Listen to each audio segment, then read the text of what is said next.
Halo guys, selamat datang di channel Money Movie. Kali ini kita akan membahas film bergenre thriller kriminal yang berjudul Outfit tahun 2022. Film yang menceritakan tentang seorang wanita penjahit yang terlibat perseteruan antara dua geng mafia. Pada awalnya, wanita ini terlihat polos, baik, ramah, dan tidak mau ikut campur. Akan tetapi, seiring berjalannya cerita, terungkaplah fakta demi fakta yang membuat kalian sangat tercengang. Set it all up. That went on here this evening. Pada tahun 1956 di kota Chicago, Amerika, terdapat seorang penjahit profesional bernama Leonardo Berlin yang hanya menerima pembuatan jas atau kemeja-kemeja mahal lewat pesanan dan tentunya butuh proses yang cukup sulit. Jadi ini bukan seperti pabrik konveksi yang memproduksi baju secara massal ya. Dia juga dipanggil dengan nama English karena merupakan imigran yang berasal dari negara Inggris. Di tokonya, English ditemani oleh wanita cantik resepsionis bernama Mabel, di mana seiring berjalannya waktu, hubungan mereka berdua pun makin seperti ayah dan anak perempuannya, apalagi Mabel kurang harmonis dengan ayah kandungnya sendiri. Di lain sisi, tokoh English bertempatan di area kekuasaan mafia Irlandia atau Irish Mob, yang dipimpin oleh Roy Boyle, anaknya yang bernama Richie, beserta ketua preman mereka yaitu Francis. Oleh karena itu, tokoh English dijadikan Roy dan gengnya sebagai tempat menyimpan uang haram, sekaligus untuk menerima surat-surat penting. English ya oke-oke aja, karena Roy dan Richie termasuk customer langganannya. Sampai akhirnya, pada suatu malam, English kedatangan Richie dengan luka tembak di perutnya, bersama Francis yang membawa sebuah koper misterius. Francis pun menjelaskan mereka berdua baru terlibat adu tembak dengan geng rival Irish Mob yaitu La Fontaine, karena memperebutkan isi koper tersebut. Begitu pula dengan pihak kepolisian yang juga menginginkan koper itu. Francis pun menelpon ayah Richie yaitu Roy, yang berpesan jika dia akan datang ke tempat English lalu meminta Richie untuk menunggu di sana dan jangan pergi ke dokter. Karena darahnya terus-menerus mengalir, Francis pun memaksa English untuk menjahit luka Richie yang menembus hingga ke belakang dengan menodongkan pistolnya. Meskipun awalnya menolak karena dia hanya seorang penjahit dan Richie harus ditangani oleh dokter.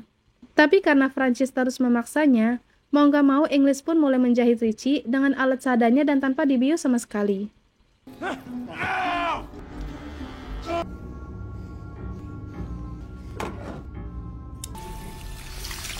Operasi pun selesai dan Richie yang menahan sakit akhirnya pingsan karena semakin banyak darah yang terbuang. Setelah itu, Francis akan pergi keluar dan meninggalkan koper itu di dalam tokonya.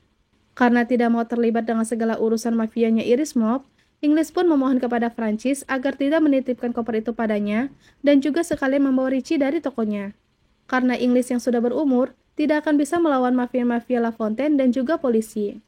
Jikalau tiba-tiba mereka datang memperebutkan koper itu, Francis pun mengatakan bahwa suka tidak suka, English sudah masuk ke dalam lingkaran mafia Irish Mob dan pastinya akan dibantu jika terjadi hal-hal yang tidak diinginkan. Francis juga menjelaskan isi koper tersebut yang ternyata adalah sebuah rekaman.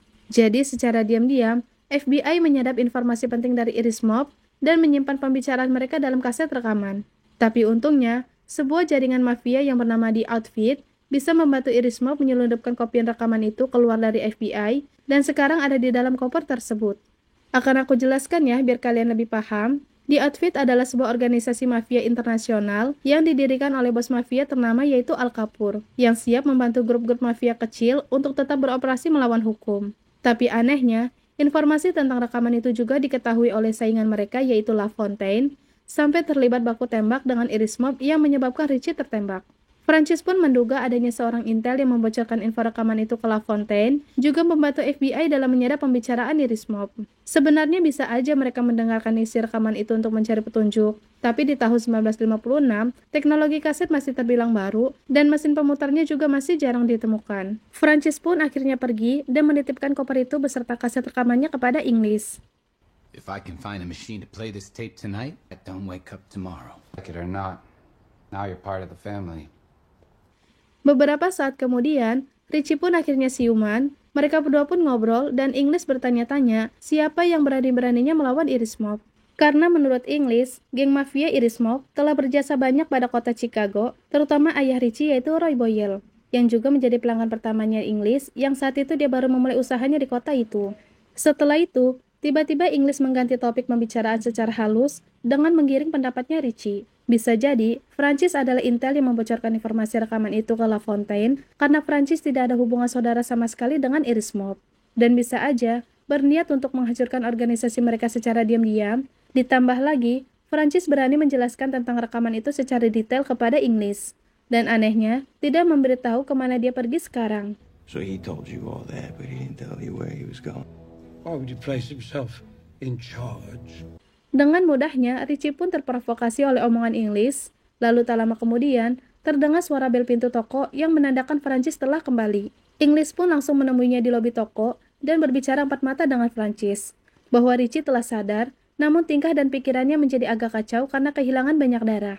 Inggris juga mengatakan bahwa Richie mencurigai dan menuduh Prancis sebagai intelnya. Loh, kok ini mengadu domba? Padahal sudah jelas-jelas Richie maupun Prancis awalnya nggak saling tuduh-tuduhan. Karena malam itu, mereka hanya mencari tempat yang aman dari serangan La Fontaine. Just thinks she can pull one over on me. Me? Know who the rat is, he says. He's lost a lot of blood, probably light in the head. Setelah itu, Prancis kembali bertemu dengan Richie dan mereka berdua pun langsung berdebat. Prancis ingin membawa rekaman ke toko kaset untuk mendengarkan isinya, namun Richie tidak diajak. Karena menurut Prancis, kondisinya masih lemah setelah operasi. Tapi di lain sisi, Richie yang sudah termakan omongan Inggris mulai menuduh Prancis yang tidak-tidak. Richie menganggap Prancis adalah intel yang bekerja sama dengan pihak musuh, karena La Fontaine tidak menembak Prancis sama sekali. Bahkan Richie juga berani menuduh jika Prancis ingin pergi sendiri ke toko kaset agar Roy ataupun Richie tidak mendengar isi rekaman tersebut. Prancis yang berusaha tenang dari awal akhirnya terpancing emosi dan akan mengambil koper itu secara paksa. Sudah jelas Richie pun langsung menahannya, sampai akhirnya koper pun terlempar dan ternyata... Touch me again. I'll break your... Understand? Betapa terkejutnya mereka karena kaset rekaman telah menghilang dari dalam koper. Richie pun langsung refleks menodongkan pistolnya kepada Prancis dan terus menuduhnya jika partnernya tersebut adalah intel musuh. Meski emosi, Prancis masih berusaha tenang dan meyakinkan Richie jika dia tidak ada niatan buruk sama sekali dan benar-benar ingin membantu bosnya atau ayahnya Richie yaitu Roy Boyle. Akan tetapi, Richie yang masih tidak percaya akhirnya menarik pelatuk pistolnya untuk menembak Prancis, tapi yang terjadi... Remember them in hell. You didn't die because you're slow, because you're weak. Karena mendengar suara tempat sampah yang tersenggol oleh Inggris, perhatian Richie pun teralihkan, dan di kesempatan itulah, Prancis terpaksa menembaknya mati. Setelah itu, Prancis berusaha mencari kaset yang menurutnya disembunyikan oleh Richie, tapi masih belum ditemukan. Tak lama kemudian, terdengar suara mobil dari luar yang pastinya adalah Roy untuk menjemput putra kesayangannya. Prancis yang panik pun langsung buru-buru memasukkan jasad Richie ke dalam box berangkas, dan Inggris diminta mengulur waktu untuk mengajak ngobrol Roy bersama ajudannya yaitu Monk di lobi toko, selagi Prancis membersihkan sisa darah Richie. Untungnya, ketika Roy masuk ke ruang tengah, darah di lantai sudah dibersihkan. Lalu ketika Roy menanyakan di mana anaknya sekarang, sudah pasti Prancis tidak akan berkata jujur dan ia pun berkelit. Setelah dioperasi oleh Inggris, Richie memaksa pergi keluar sambil membawa rekaman itu tanpa memberitahu Prancis maupun Inggris kemanakah tujuannya. Roy pun langsung bingung karena Prancis membolehkan anaknya keluar begitu aja, apalagi sebuah peluru masih bersarang di perutnya. Lalu Roy mencoba menelepon markas yang tentunya Richie tidak ada di sana. Sementara itu, Inggris maupun Prancis sangat ketar-ketir karena Monk duduk di atas box berangkas tempat mayat Richie berada. We'll check with our north side friends, I'll wait. Sudah anaknya tidak tahu kemana, pakai cara bawa rekaman penting pula. Habislah gengnya Roy kalau kaset itu direbut oleh La Fontaine. Prancis pun izin keluar untuk mencari Richie, sekalian mikirin alasan kemana anak itu sekarang. Sedangkan Roy dan Monk tetap menunggu di toko Inggris, siapa tahu markas nelpon balik dan mengabarkan lokasinya Richie. If Richie shows up at any of our spots, they'll call here, so I'm Say staying. more than you do, and Francis, bring my boy back to me. Setelah itu, Inggris kembali ke ruangan kerjanya dan kembali menjahit pesanan jasnya. Roy pun mengajaknya ngobrol, mulai dari bahas tentang bagaimana dia menjalankan gengnya, sampai menceritakan tentang The Outfit yang telah mengirimkan kaset rekaman tersebut. Seperti yang sudah aku jelaskan sebelumnya, The Outfit adalah organisasi mafia internasional yang bisa membantu geng mafia kecil seperti Irish Mob untuk tetap beroperasi melawan hukum. Tapi Roy menjelaskan, gengnya ini ternyata belum benar-benar bekerja sama dengan The Outfit, tapi seenggaknya udah mulai dilirik. Buktinya, The Outfit tiba-tiba mengirimkan rekaman tersebut dari FBI demi membantu geng Irish Mob. Roy pun yakin, kedepannya The Outfit akan benar-benar membantunya jika Irish Mob bisa menumbangkan seluruh geng La Fontaine. Inggris pun bingung kenapa Roy menjelaskan itu semua, karena biasanya Inggris tidak pernah diceritakan sedikit pun, dan memang tidak sekalipun menanyakan tentang operasi ilegal Irish Mob. Tapi kali ini, Roy mempunyai alasan tersendiri kenapa dia menceritakan semuanya, yang ternyata Well, why are you telling me all this? Richie's coat gets into the wrong hands. Everything comes crashing down. Get clear of this. You need to tell me what really happened in here tonight. I suppose he must have left without it. You went out without a coat? situasi pun berubah menjadi sangat intens. Dengan cerdiknya, Roy mengendus ada yang disembunyikan oleh Inggris, karena tidak mungkin anaknya pergi keluar tanpa mantelnya di musim dingin, apalagi dengan keadaan terluka. Roy pun langsung menyuruh ajudannya Monk menodong Inggris dengan shotgunnya, dan tidak akan segan-segan menembaknya mati jika Inggris masih tidak berkata jujur dalam waktu 5 detik. What really happened to Richie is that Francis shot. Whoa. Baru aja Inggris akan memberitahu apa yang sebenarnya terjadi, tiba-tiba Francis datang sambil menodong Mabel. Dan dia memfitnah Mabel lah yang menyebabkan Richie menghilang. Akan tetapi, belum selesai Francis berbicara, Roy memotong omongannya dan memaksa Inggris menyelesaikan kesaksiannya tentang siapa yang ditembak Francis malam itu. Suasana toko pun menjadi sangat-sangat hening dan mencekam. Francis pun siap menembak Mabel tepat di kepalanya jika Inggris berani menceritakan yang sebenarnya. Dan yang terjadi, I ain't good at riddles. English said you shot somebody. Oh, yeah? Francis shot 4 of La Fontaine's men. Promise not to tell you. You promise, English. untuk kesekian kalinya, Inggris pun kembali berkelit bahwa malam itu Francis menembak 4 kroco La Fontaine, tapi karena Richie tidak berhasil menembak 1 orang pun, dengan nekatnya dia akan OTW ke markas musuh untuk membunuh La Fontaine secara solo. Dan Richie menyuruh Francis beserta Inggris untuk tutup mulut dari siapapun, bahkan ayahnya sendiri, dengan alasan agar harga dirinya sebagai anak bos mafia tetap terjaga. He said he had to go and kill someone. Kill who? La Fontaine. Akan tetapi, Francis masih ingin menutupi pembunuhan yang dilakukannya dengan mengada-ngada. Sempat melihat noda darah di rumahnya Mabel, dia juga menambahkan Richie telah berpacaran dengan Mabel dan mampir ke rumahnya sebelum ke tempat La Fontaine.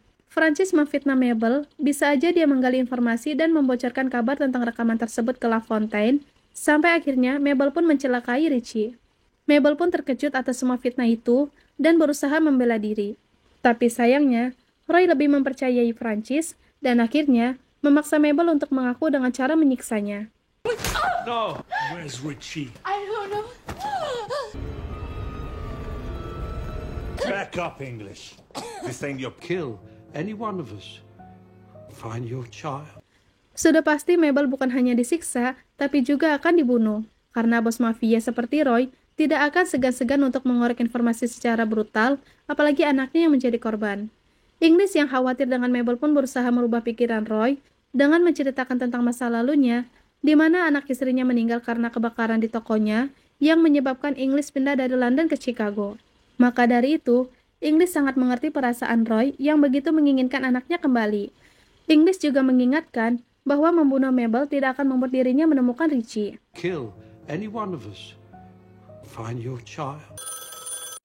Tiba-tiba telepon berbunyi, dan ketika Inggris mengangkatnya, dia mengaku jika barusan yang menelponnya adalah Richie sendiri, yang mengabarkan jika dia sedang bersembunyi dari kejaran La Fontaine dan masih memegang rekaman tersebut. Richie juga meminta Roy menjemputnya di alamat yang telah dia berikan, dan jelas, Inggris nekat melakukan itu demi menyelamatkan Mabel. Mendengar itu, Roy pun akan pergi ke alamat tersebut dan membackup Richie dengan mengerahkan seluruh anggotanya untuk melawan La Fontaine. Di lain sisi, Francis yang sudah membunuh Richie bertanya-tanya apa tujuan Inggris sebenarnya, dan tetap mengikuti permainannya supaya nggak ketahuan. Francis tidak ikut mengejar La Fontaine bersama Roy, dengan alasan untuk terus mengawasi Mabel dan Inggris, siapa tahu mereka benar-benar terlibat dengan kasus ini. I should wait back. Keep an eye on them. Make sure they don't go nowhere. Usut punya usut, ternyata telepon barusan adalah dari kroconya Irish Mob di markas yang mengabarkan jika Richie masih belum ditemukan. Francis pun langsung menodong Mabel dan Inggris karena membuat masalah tersebut semakin rumit. Sebelum Mabel akan ditembak, Inggris mengatakan jika Francis akan sangat-sangat membutuhkan Mabel untuk menyelamatkan hidupnya. Karena sebenarnya, Mabel adalah intel yang selama ini jadi inceran mereka semua. You were the fucking You stole the tape. Ternyata, diam-diam English sudah mencium gelagat Mabel yang sangat sengaja pacaran dengan Richie untuk mengorek informasi lalu menjualnya ke LaFontaine. Semua itu dia lakukan demi uang untuk biaya pindah dari Chicago dan tinggal di Eropa. Akan tetapi, Mabel yang takut perbuatannya ketahuan oleh Iris Mob akhirnya membantu FBI menangkap mafia itu dengan memasang penyadap suara di toko jahit.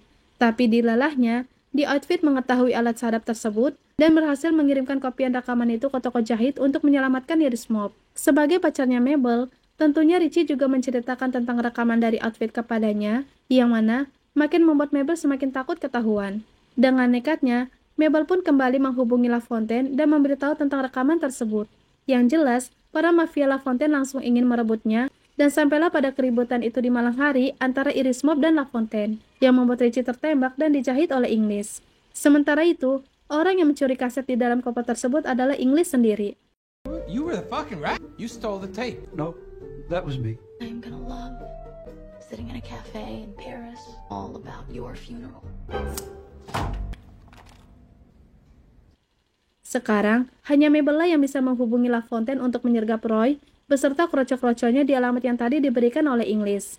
Seperti yang sudah aku jelaskan tadi, dengan menghubungi LaFontaine, Mabel akan menyelamatkan nyawanya Francis, karena Roy akan tewas bersama seluruh gengnya di tangan musuh, dan tidak akan ada yang tahu apa yang sebenarnya terjadi dengan Richie kecuali mereka bertiga.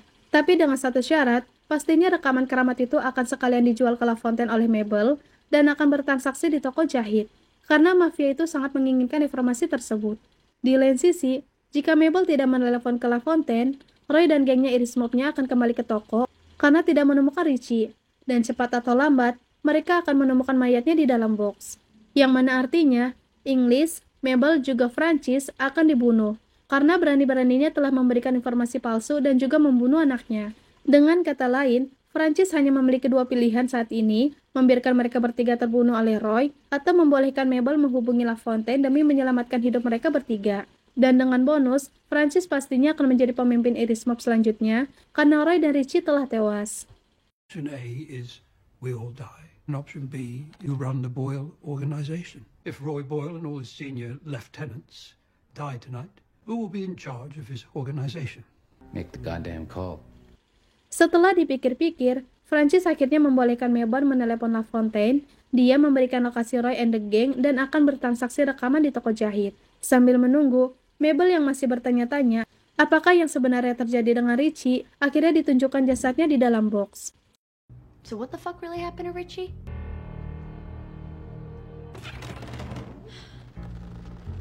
Beberapa saat kemudian, mobil LaFontaine pun parkir di depan toko.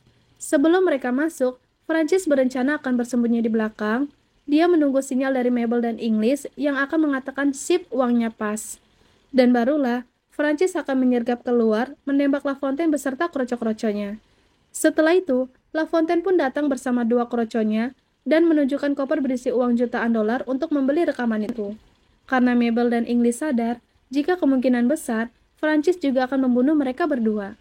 Selain menembak LaFontaine beserta kroco-kroconya, English yang sangat cerdik memberikan kode gestur kepada LaFontaine jika Francis sedang bersembunyi di belakang. We're not showing you the tape until we see the money.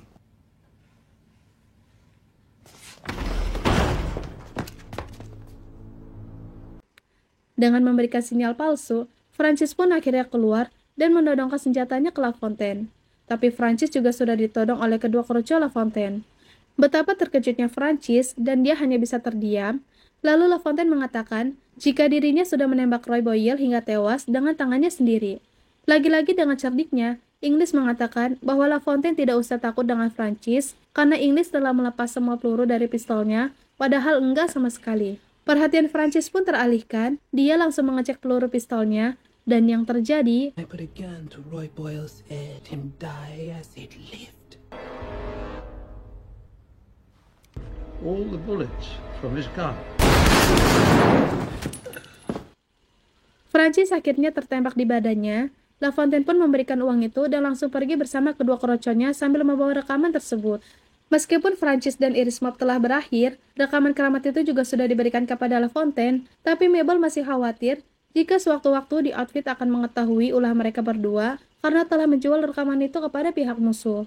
Mendengar itu, Inggris hanya tersenyum karena ternyata segala kekacauan dari awal sampai akhir telah diatur oleh seseorang yang tak lain tak bukan adalah Inggris sendiri. Everything that happened, you set it all up. They didn't send those messages. You did. It's a fake. These solid parts appears to consist of two-part different fabric. Ternyata, Inggris sudah merencanakan ini semua sejak lama.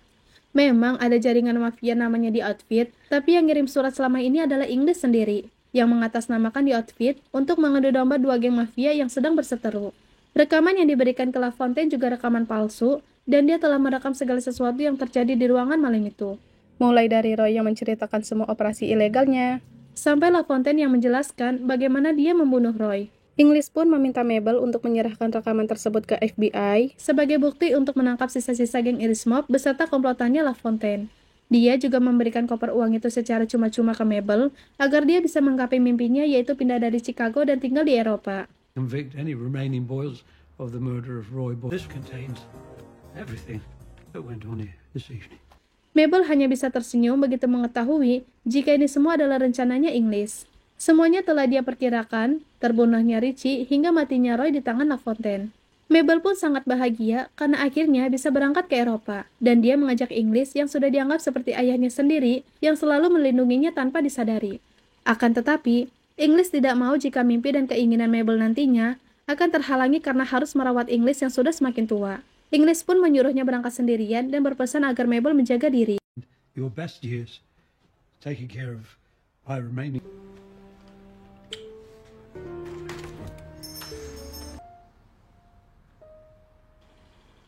Setelah itu, Inggris pun mempacking barang-barangnya, menyiram bensin ke tokonya, dan akan membakar tempat tersebut bersama mayat Francis untuk menghilangkan jejak. Tapi tiba-tiba,